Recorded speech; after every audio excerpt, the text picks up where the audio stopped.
Milad GAM ke-45. Melihat kantor Partai Aceh yang dikepung TNI Polri menjelang Milad GAM ke-45 seolah-olah GAM yang bertransformasi ke dalam partai politik melalui Partai Aceh setelah MOU Helsinki adalah kelompok yang harus diwaspadai oleh aparat keamanan. Ini menandakan ketidakpercayaan para pihak terhadap komitmen perdamaian sehingga ada pihak yang harus dicurigai oleh aparat negara. Seharusnya Partai Aceh yang telah legal secara hukum, juga memiliki anggota di Parlemen Aceh melayangkan protes secara keras kepada pihak keamanan yang telah mencurigai Partai Aceh secara berlebihan menjelang Milad GAM.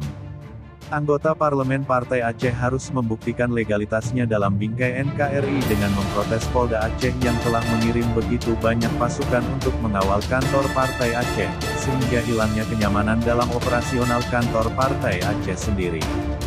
Rakyat akan melihat bagaimana sikap para anggota legislatif Aceh ketika kantor pusatnya diperlakukan secara demikian oleh aparat keamanan dengan tanpa alasan yang jelas. GAM dan partai-partai Aceh merupakan dua hal yang berbeda. GAM adalah para pihak yang berunding dengan pemerintah Indonesia sehingga melahirkan kesepakatan.